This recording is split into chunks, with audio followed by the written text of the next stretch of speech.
তোমাদের মধ্যে যদি কোনো সাহাবা 1/3 তেলাওয়াত করতে পারবে না, কিন্তু তোমরা যদি সূরা ইখলাস 3 বার তেলাওয়াত করো, আমার আল্লাহ পাক রব্বুল আলামিন ওই আমল, ওই সূরার বিনিময় তোমার আমল নামায় 1 খতম কোরআন সব তোমার আমল নামায় লিখিয়ে দেবে। সুবহানাল্লাহ।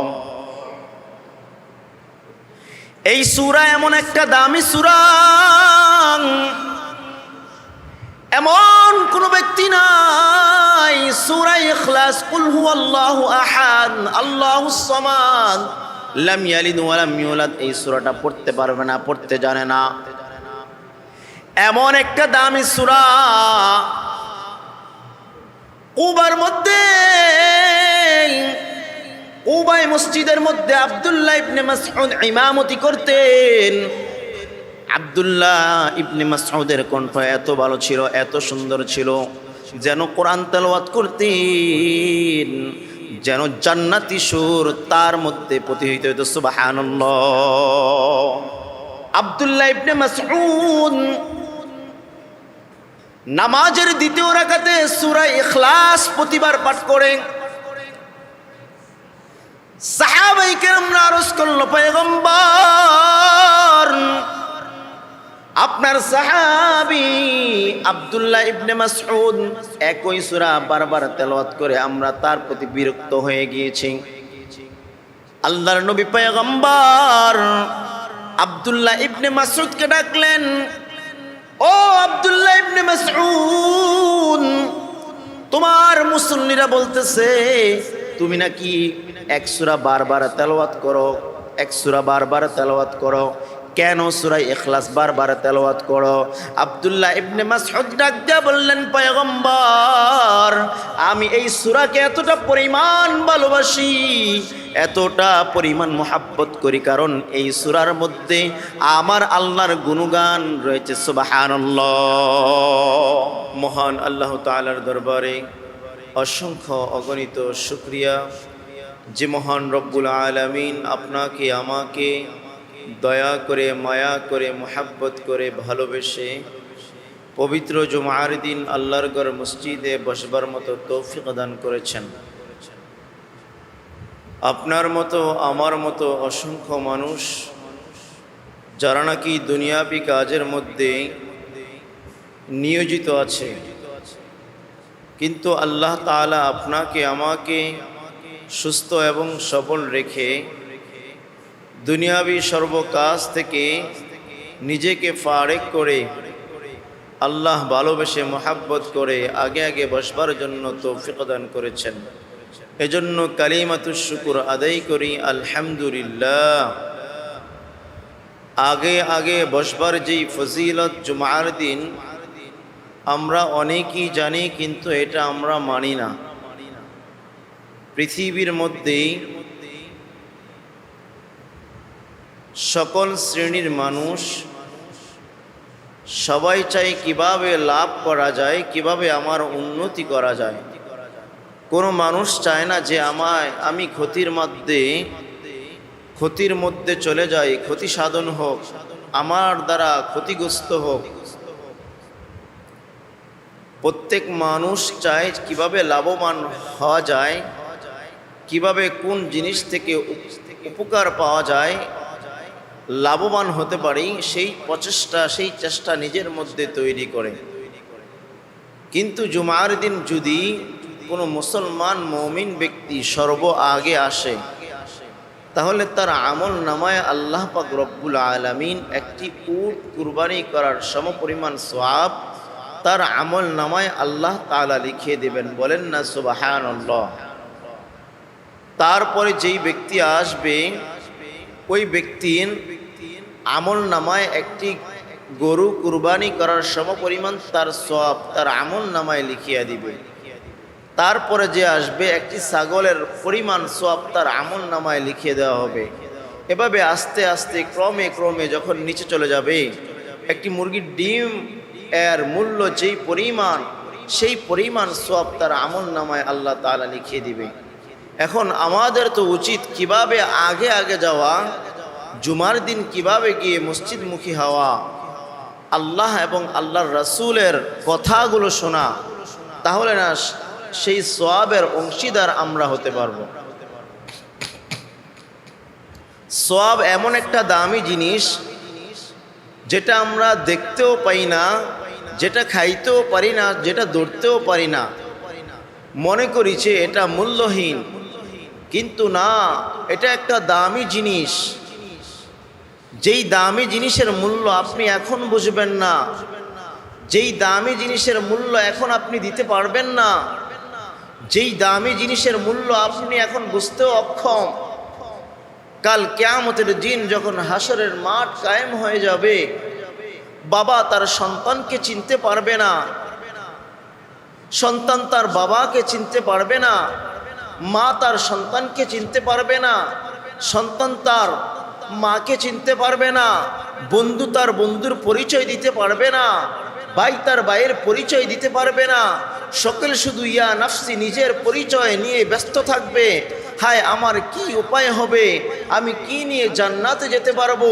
এই সূর্যের তাপ আমি সহ্য করতে পারতেছি না, জাহান্নামের অগ্নিশিখা সহ্য করতে পারবো না। কবরে আমার কি অবস্থা হবে, কোন হালতে আমি কবরের মধ্যে থাকবো, সাপ বিচ্ছু পোকামাকড়ের কামড় আমি সহ্য করতে পারবো না। তখন আপনার আমলের, আপনার সওয়াবের মূল্য আপনি তখন বুঝতে পারবেন। হায় দুনিয়ার মধ্যে আমি কি করলাম, কোন অবস্থার মধ্যে আমি দুনিয়ার মধ্যে কাটাইলাম, দুনিয়া থেকে আমি কি পাইলাম, দুনিয়া আমাকে কি দিল, আমি দুনিয়ার জন্য সব কিছু করলাম। মানুষ যখন পৃথিবী থেকে চলে যায়, তার আমলের দরজাও বন্ধ হয়ে যায়, তার সাথে তার সম্পত্তিও চলে যায়, তার আত্মীয় স্বজন চলে যায়, শুধু তার সাথে থেকে যায় তার আমল। কারণ একটা মানুষ যখন পৃথিবী থেকে চলিয়া যায়, তার সাথে সাথে তার সব কিছু চলিয়া যায়, তার সম্পত্তি তার থেকে চলিয়া যায়, তার আত্মীয় স্বজন, ভাই বন্ধু, স্ত্রী পুত্র নাতি পুতি যা আছে সব তার থেকে পৃথক হয়ে যায়। কিন্তু থেকে যায় আপনার আমল, যে আমলগুলো নিয়ে আপনি কিয়ামতের মাঠে আল্লাহর দরবারে আপনি দাঁড়াইতে পারবেন, যে আমলগুলো নিয়ে আপনি জান্নাতের অগ্রতিকার হতে পারবেন, জান্নাত পেতে পারবেন, সেই আমলের মূল্যহীন আপনি এখন বেশি বেশি করেন।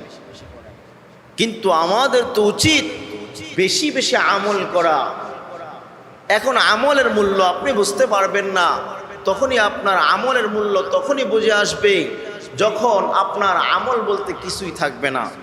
কাল কিয়ামতের দিন বাবা সন্তানের কাছে বলবে, এ সন্তান, তোর জন্য কত কিছু করলাম, তোর জন্য বাড়ি, তোর জন্য গাড়ি, অট্টালিকা, সাদের দালান, বাড়ি কোটা সব তোর জন্য করলাম, আমাকে একটু আমল দে।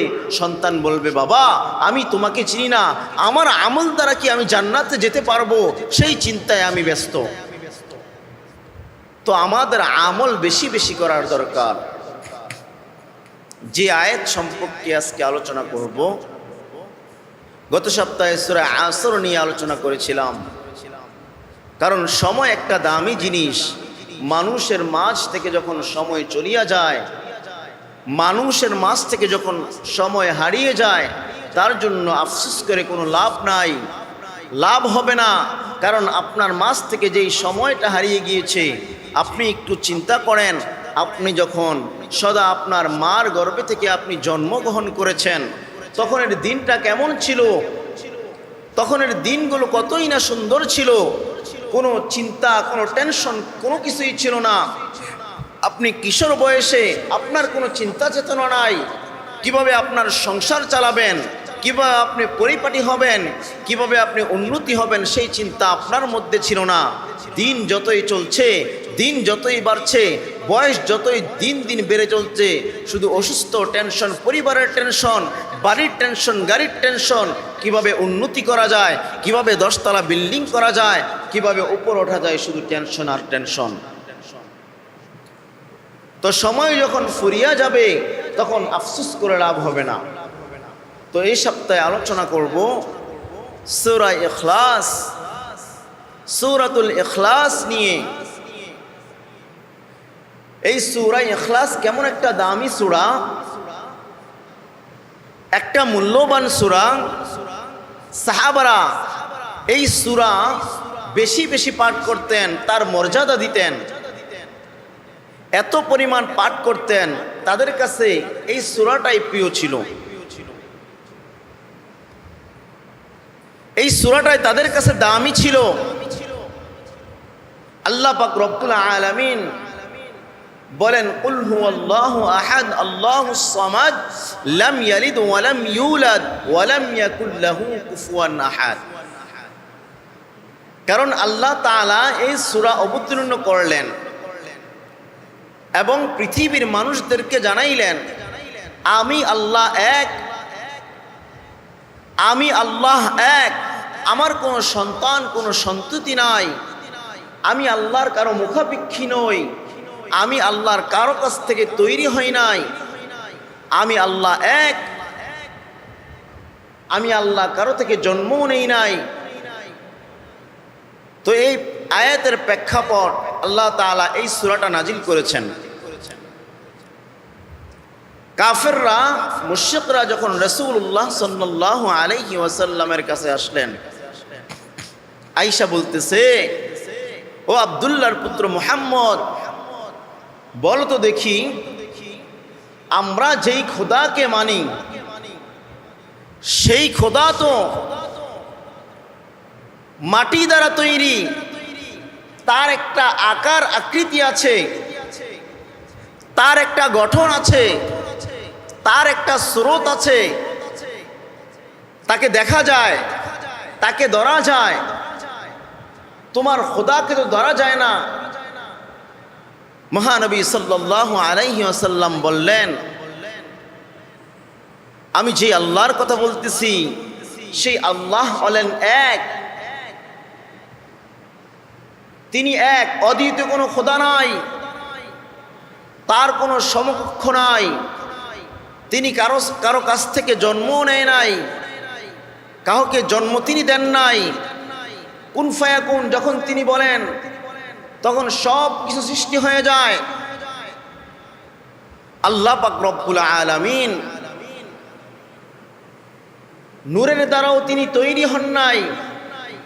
যদি নূরের দ্বারা তিনি তৈরি হইতেন তাহলে দেখা যেত তিনি নূরের মুখাপেক্ষী হয়ে যাইতেন। কারণ ফেরেশতাদেরকে নূর দ্বারা তৈরি করা হয়েছে। আগুন দিয়ে তিনি তৈরি হন নাই। আগুন দিয়ে যদি তিনি তৈরি হইতেন তাহলে তিনি আগুনের মুখাপেক্ষী হয়ে যাইতেন। মাটির দ্বারা তিনি তৈরি হন নাই, তাহলে আল্লাহ মাটির মুখাপেক্ষী হয়ে যাইতেন। কারণ মাটি দ্বারা মানুষকে আল্লাহ তাআলা সৃষ্টি করেছেন। মানুষের আকৃতি মাটির দ্বারা তৈরি হয়েছে। মাটি এবং পদার্থ এবং কাদা মাটি দ্বারা মানুষকে তৈরি করা হয়েছে।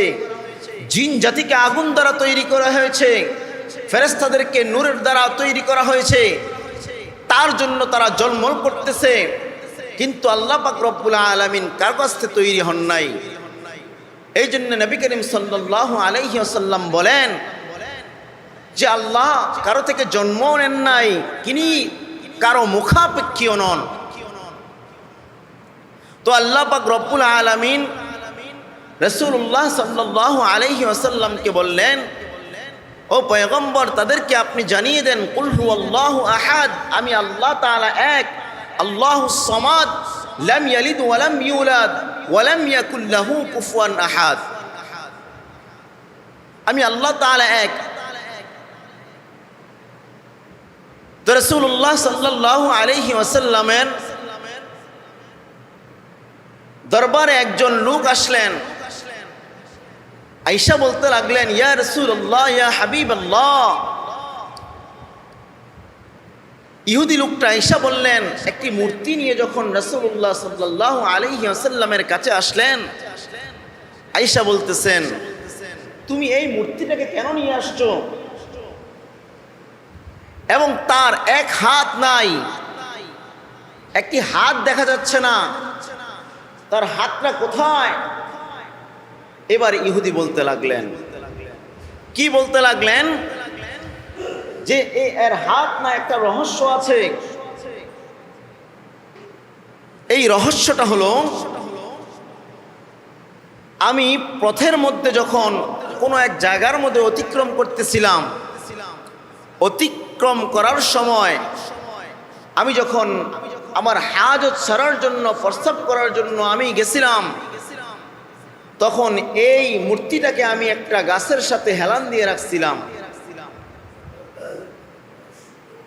আমি যখন প্রস্রাব করে বসছিলাম, তখন দেখলাম একটা কুকুর তার কাছে প্রস্রাব করার জন্য আসতেছে। আমি এই মূর্তিটাকে বললাম, এ খোদা, তুমি কি তোমার এই হাত দ্বারাও তুমি কি এই কুকুরটাকে সরাইতে পারো না? আমি বারবার আমার মূর্তিকে আমি বলতেছিলাম, সেই মূর্তি তো আমার কথাই শোনো না। ওগো আব্দুল্লাহর পুত্র মুহাম্মদ, এখন বুঝতে পারলাম এটা তো খোদা না, এটা হলো হুদা। কথা ঠিক কিনা? যেই মূর্তির একটা কুকুরকে সরিয়ে দেওয়ার জন্য, যেই কুকুরকে সরিয়ে দেওয়ার জন্য সেই মূর্তিরই ক্ষমতা থাকতে পারে না, যেই কুকুরকে সরিয়ে দেওয়ার জন্য সেই মূর্তির কোনো ক্ষমতা থাকতে পারে না, সেই মূর্তি আবার কিভাবে আমাদেরকে লাভবান করবে, আমাদেরকে কিভাবে উপকৃত করবে, সেই খোদাকে আমি মানি না। সুবহানাল্লাহ। একজন ইহুদি ব্যক্তির কথা। এবার ইহুদি ডাক দিয়া বললেন, ও আব্দুল্লাহর পুত্র মুহাম্মদ, আপনি আমাকে কালিমা পড়াইয়া মুসলমান বানিয়ে দেন। সুবহানাল্লাহ। তাহলে আল্লাহ এক, তার কোনো সমকক্ষ নাই। এখন বর্তমানে দেখা যায় আমরা শিরিকের প্রতি এতটা পরিমাণ যুক্ত হয়ে গিয়েছি, শিরিককে আমরা এতটা পরিমাণ ভালোবেসে ফেলেছি, বিভিন্ন মাজারে দেখা যায় আমরা সেজদা শুরু করে দিয়েছি। লা উশরিক বিল্লাহ। সেজদা নেওয়ার মালিক হলো এক আল্লাহ। যদি সেজদার প্রচলন চালু থাকতো, সেজদা জায়েজ থাকতো, তাহলে আল্লাহর পরে নিজের মা বাবাকে সেজদা দেওয়া উত্তম মনে হতো। কিন্তু মুসলমান ভাইরারে আমার, এই জন্য আল্লাহ পাক রব্বুল আলামিন নবীকে জানাইয়া দিলেন, ও নবী, এই সূরাটা এমন একটা দামি। রাসূলুল্লাহ সাল্লাল্লাহু আলাইহি ওয়াসাল্লাম সাহাবীদেরকে বললেন, তোমাদের মধ্যে এমন কোন সাহাবা আছে যেই সাহাবা নাকি 104 খানা কিতাব এক রাতের মধ্যে পড়ে দিতে পারবা? সাহাবারা বলতে লাগলেন, ইয়া রাসূলুল্লাহ, না, এটা তো কখনোই সম্ভব না। 104 খানা কিতাব পড়তে প্রায় মিনিমাম 1 থেকে 3 মাস সময় লাগবে। আবার রাসূলুল্লাহ সাল্লাল্লাহু আলাইহি ওয়াসাল্লাম বললেন, তোমাদের মধ্যে কি এমন কোন সাহাবা আছে যেই কোরআনের 1/3 অংশ কিছুক্ষণ সময়ের মধ্যে পড়তে পারবা? সাহাবারা বললেন, পয়গম্বর, আমাদের দ্বারা এটা অক্ষম। রাসূলুল্লাহ সাল্লাল্লাহু আলাইহি ওয়াসাল্লাম বললেন, তাহলে শোনো, তোমরা তাহলে শুনে নাও, তোমাদের মধ্যে যদি কোনো সাহাবা 1/3 অংশ তেলাওয়াত করতে পারবা না, কিন্তু তোমরা যদি সূরা ইখলাস 3 বার তেলাওয়াত করো, আমার আল্লাহ পাক রব্বুল আলামিন ওই আমল, ওই সূরার বিনিময় তোমার আমল নামায় 1 খতম কোরআন সওয়াব তোমার আমল নামায় লিখিয়ে দিবে। সুবহানাল্লাহ। এই সূরা এমন একটা দামি সূরা, এমন কোন ব্যক্তি নাই সূরা ইখলাস, কুল হুয়াল্লাহু আহাদ, আল্লাহুস সামাদ, লাম ইয়ালিদ ওয়া লাম ইউলাদ, এই সূরাটা পড়তে পারবে না, পড়তে জানে না। এমন একটা দামি সূরা। কুবার মধ্যে, কুবায় মসজিদের মধ্যে আব্দুল্লাহ ইবনে মাসউদ ইমামতি করতেন। আব্দুল্লাহ ইবনে মাসউদের কণ্ঠ এত ভালো ছিল, এত সুন্দর ছিল, যেন কোরআন তেলাওয়াত করতেন যেন জান্নাতি সুর তার মধ্যে প্রতিহিত হইত। সুবহানাল্লাহ। কিন্তু একটা সমস্যা, আব্দুল্লাহ ইবনে মাসউদ নামাজের 2য় রাকাতে সূরা ইখলাস প্রতিবার পাঠ করেন। সাহাবায়ে কেরামরা আরজ করল, পয়গম্বর, আপনার সাহাবী আব্দুল্লাহ ইবনে মাসউদ একই সূরা বারবার তেলাওয়াত করে আমরা তার প্রতি বিরক্ত হয়ে গিয়েছি। আল্লাহর নবী পয়গম্বর আব্দুল্লাহ ইবনে মাসউদকে ডাকলেন, ও আব্দুল্লাহ ইবনে মাসউদ, তোমার মুসল্লিরা বলতেছে তুমি নাকি এক সূরা বারবার তেলাওয়াত করো, এক সূরা বারবার তেলাওয়াত করো, কেন সূরা ইখলাস বারবার তেলাওয়াত করো? আব্দুল্লাহ ইবনে মাসউদ ডাক দিয়া বললেন, পয়গম্বর, আমি এই সূরাকে এতটা পরিমাণ ভালোবাসি, এতটা পরিমাণ মোহাব্বত করি, কারণ এই সূরার মধ্যে আমার আল্লাহর গুণগান রয়েছে। সুবহানাল্লাহ। এবার আল্লাহর নবী ডাক দিয়া বললেন, আব্দুল্লাহ,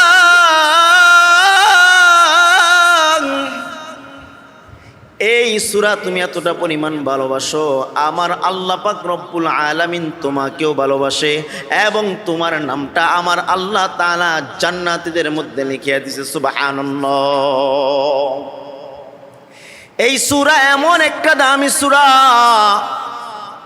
সূরাতুল ইখলাস এমন একটা দামি সূরা। আল্লাহর নবী একদিন জিবরাইলের সাথে কথা বলতেছেন, কথোপকথন করতেছেন, কথা বলতেছেন। জিবরাইল পয়গম্বরকে ডাক দিয়া বললেন, পয়গম্বর, ওই যে আপনার সাহাবী আবু যর আসতেছে। আল্লাহর নবী জিবরাইল আলাইহিস সালাতু ওয়াস সালামকে ডাক দিয়া বললেন, তুমি আবার আবু যরকে কিভাবে চিনো? জিবরাইল আলাইহিস সালাতু ওয়াস সালাম ডাক দিয়া বললেন, পয়গম্বর, আমি নই, আসমানের যত ফেরেশতা আছে আমার আল্লাহ আবু যররে চিনে। সুবহানাল্লাহ। আল্লাহর নবী ডাক দিয়া বললেন, ও জিবরাইল, কেন আবু যরকে আল্লাহ তাআলা ফেরেশতারা চিনে? এবার জিবরাইল ডাক দিয়া বললেন, আবু যরের দুইটা আমল বড় পছন্দনীয়। এক নম্বর আমল হলো মান তাওয়াদা লিল্লাহ, সে নিজেকে নিজে সর্বদা অবস্থায় নিজেকে নিজে ছোট মনে করে, নিজেকে নিজে ছোট মনে করে, তার মধ্যে কোনো তাকাব্বুরি নাই, তার মধ্যে কোনো অহংকারী নাই। যে আবু যর গিফারি নবীজির খেদমত করতে করতে নিজের ঘর বানানোর প্রয়োজন মনে করেন নাই, নিজের ঘরটা পর্যন্ত বানান নাই। এই আবু যর এত একটা দামি সাহাবী, মান তাওয়াদু লিল্লাহ, যে নিজেকে সর্ব অবস্থায় নিজেকে ছোট মনে করতেন, নিজেকে কোনোদিন বড় মনে করেন নাই। তার দুই নম্বর আমল হলো সর্ব অবস্থায় সূরা ইখলাস পাঠ করতেন। সুবহানাল্লাহ। এবার জিবরাইল আলাইহিস সালাতু ওয়াস সালাম বললেন, পয়গম্বর, এই জন্য আপনার আবু যরকে সাহাবারা এত পছন্দ করে। সুবহানাল্লাহ। এই সূরা কেমন দামি সূরা! বান্দা সূরা ইখলাস 3 বার পাঠ করবে, বান্দা যখন সূরা ইখলাস 3 বার পাঠ করবে, আমার আল্লাহ পাক রব্বুল আলামিন সাথে সাথে ওই বান্দার আমলনামায় কোরআনের সম পরিমাণ সওয়াব তার আমলনামায় লিখিয়ে দেবে। সুবহানাল্লাহ। আল্লাহর নবীর প্রিয় সাহাবী হযরতে মুআবিয়া রাদিয়াল্লাহু তাআলা যখন ইন্তেকাল করলেন, মুআবিয়ার বাড়ি হচ্ছে অনেক দূরে। আল্লাহ পাক রব্বুল আলামিন জিবরাইল আলাইহিস সালাতু ওয়াস সালামের মাধ্যমে বললেন, আপনি মুআবিয়ার জানাজার মধ্যে হাজির হয়ে যান। আল্লাহর নবী পয়গম্বর ডাক দিয়া বললেন, জিবরাইল, ওই মুআবিয়ার বাড়ি তো অনেক দূরে, আমি কিভাবে যাব? এবার জিবরাইল আলাইহিস সালাতু ওয়াস সালাম বললেন, পয়গম্বর, আপনি প্রস্তুতি হন, আপনার যাওয়ার ব্যবস্থা হয়ে যাইব। সাথে সাথে আল্লাহর নবী যখন জানাজার যাওয়ার জন্য প্রস্তুতি গ্রহণ করলেন, মুআবিয়ার বাড়িটা কাছে এসে পড়ল। সুবহানাল্লাহ। এটা আল্লাহর নবীর কারিশমা, মুআজিজা। মুআবিয়া রাদিয়াল্লাহু তাআলা কেমন দামি সাহাবী ছিলেন! মুআবিয়া রাদিয়াল্লাহু তাআলা যখন ইন্তেকাল হয়ে গেলেন, তার জানাজা যখন হয়ে গেল, জানাজা হওয়ার পর আকাশটা মেঘাচ্ছন্ন দেখা যায়, আকাশে মেঘ দেখা যায়, আকাশটা খুব মেঘাচ্ছন্ন হয়ে গেছে। আল্লাহ রাসূল পয়গম্বর ডাক দিয়া বললেন, ভাই জিব্রাইল, আকাশে কেন সূর্য নাই? আকাশে কেন সূর্য ওঠে না? কারণটা কি? আকাশের মধ্যে কেন সূর্য নাই? সূর্যের কোনো আলো নাই। এবার জিব্রাইল আলাইহিস সালাতু ওয়াস সালাম ডাক দিয়া বললেন, পয়গম্বর, আপনি তো জানেন না আপনার মুআবিয়া এমন একজন দামি সাহাবী, যেই সাহাবীর জানাজায় 1,40,000 পরিমাণ ফেরেশতা তার জানাজার মধ্যে উপস্থিত হয়েছে। সুবহানাল্লাহ। এই জন্য আকাশটা খুব ভারী হয়ে গিয়েছে। আপনি মুআবিয়ার বাড়ির মধ্যে যান, গিয়া জিজ্ঞাসা করেন মুআবিয়ার কি আমল ছিল। এবার আল্লাহর নবী মুআবিয়ার বাড়ির মধ্যে গেলেন, গিয়া পরিবার পরিজনকে ডাক দিয়া বললেন, কি এমন আমল করেছে যে আমলের কারণে 1,40,000 সাহাবাই, 1,40,000 ফেরেশতা তার জানাজার মধ্যে উপস্থিত হয়েছে। এবার পরিবারের লোকজন ডাক দিয়া বললেন, ও পয়গম্বর, আপনার মুআবিয়া সাহাবী ঠিকমতো নামাজ আদায় করতেন, রোজা করতেন, আল্লাহর হুকুম আহকাম বিধিবিধান মানতেন, সব কিছু ঠিকভাবে আদায় করতেন, তবে একটা আলাদা আমল করতেন। রাস্তাঘাটে চলাফেরা অবস্থায় সর্ব অবস্থায় তিনি সূরা ইখলাস পড়তেন। সুবহানাল্লাহ। সর্ব অবস্থায় এই সূরা ইখলাসকে তিনি তাসবিহ বানিয়ে নিয়েছেন। রাস্তাঘাটে দোকানপাটে যেখানে তিনি বসতেন, উঠতেন, বসতেন, তার এটা জিকির তাসবিহ বানিয়ে নিয়েছেন। সূরা ইখলাসের আমল করতেন এত পরিমাণ। এই জন্য ভাইরারে আমার, আমাদের তো উচিত এই জন্য বেশি বেশি সূরা ইখলাস পাঠ করা, কারণ কাল কিয়ামতের দিন আমার আল্লাহ পাক রব্বুল আলামিন এই সূরার বদৌলতে আপনাকে আমাকে জান্নাতি বলে ঘোষণা করবেন। সুবহানাল্লাহ। আল্লাহ পাক রব্বুল আলামিন আমাদেরকে এই সূরাতুল ইখলাস বেশি বেশি আমল করার তৌফিক দান করুন। সবাই বলি আমিন।